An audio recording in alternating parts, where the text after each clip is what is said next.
Kuu hali Mashariki ya Kati ni tete.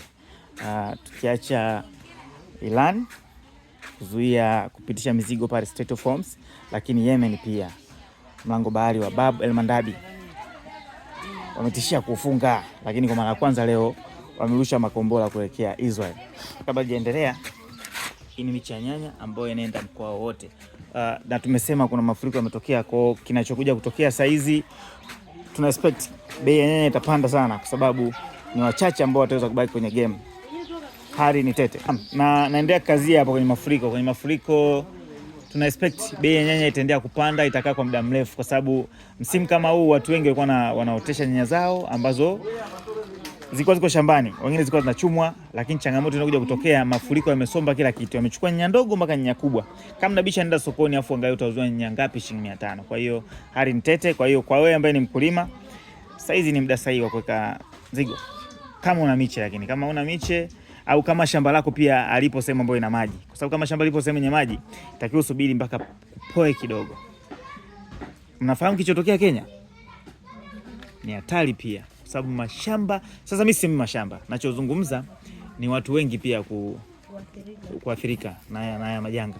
Na mtu akiathirika kawaida sio mbaya, kwa sababu mali zinatafutwa. Issue ni watu kupoteza uhai, si ndio? Kwa hiyo hii mvua ya mwaka huu ilikuwa ni hatari hizi siku mbili. Lakini Uganda imeanza kutokea jana Kampala, na kwenye pia ni hatari pia. Kwa hiyo mvua ya mwaka huu noma. Sasa nawarudisha kwenye vita kinachotokea Israeli na Irani. Mnafahamu? Kuna ambaye anafahamu? Modo unafahamu nini? Wanagombana? Na mwingine anafahamu nani? Kuna ambaye anafahamu madhara gani tunayapata kutokana na hiyo vita?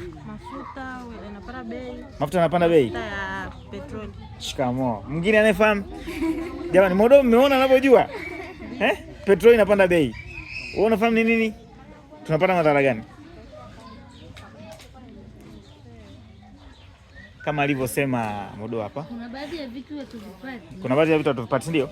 Kama alivyosema Modo hapa. Yaani Iran kuna mlango bahari ambao mafuta mengi yanayotoka kule Mashariki ya Kati yanapita pale kwao, si ndio? Ambao ndio njia rahisi zaidi. Ndio mafuta pia sisi tunatumia huko. Sasa usipopitisha pale mafuta, unaweza kupitisha njia nyingine, lakini bei ya mafuta itafanya nini?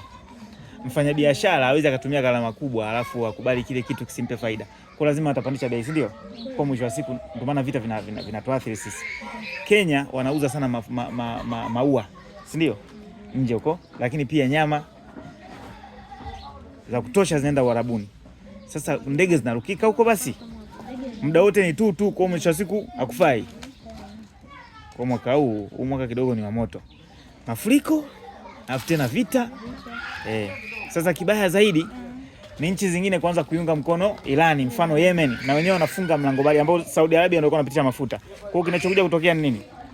Marekani anaweza kataka kumsaidia Saudi Arabia, akaunga mkono, kwa mwisho wa siku mabomu yakawa mengi, kwa hali inaweza kuwa tete zaidi. Kwa sisi tufanyeje ili vita viishe? Mama na una ushauri wote? Mama na ushauri. Neema, nakuuliza swali la ufahamu kidogo. Umesikia kuna vita gani vinatokea duniani sasa? Iran na Israeli, unajua kama kuna vita? Hujasikia? Abilai. Kuna vita gani sasa duniani? Iran na Israeli. Sisi tunapata madhara gani kutokana na hivyo vita? Mafuta yanapanda bei. Ndio. Kijana nasikiza news. Ebloni, kabla hujaondoka Ebloni, njoo nikwambie. Mara ya kwanza udongo kama huu hapa ilikuwa ukitaka kuupata udongo ambao unatakiwa uteshee miche kama hivi ambao sisi tunautengeneza hapa kilimo halisi, ilikuwa mpaka uagize Israel. Tulikuwa tunatumia udongo unaitwa Pitmos. Sasa kwa hivi vita vinavyoendelea, ulikuwa uwezi kupata huo udongo. Kwa mwisho wa siku hata gharama za miche zingepanda. Lakini sasa Mungu alivyokuwa ajabu, kilimo halisi sisi tunaweza kuzalisha udongo. Kwa bei ya miche sina kwa ni vile hatuipandishi, si ndio? Ila zaidi kutokana na majanga ya mafuriko na nini, tutatoa ofa kwa wakulima, watapata. Mtoto mbona unalia? Ukimaliza machozi tutapata hasara jamani. Na serikali haina machozi ya akiba. Eti mama, huyu mtoto akiliaga anaweza katoa lita ngapi za machozi? Au analia kwa awamu? Analia kidogo. Analia kidogo bana, simalize machozi.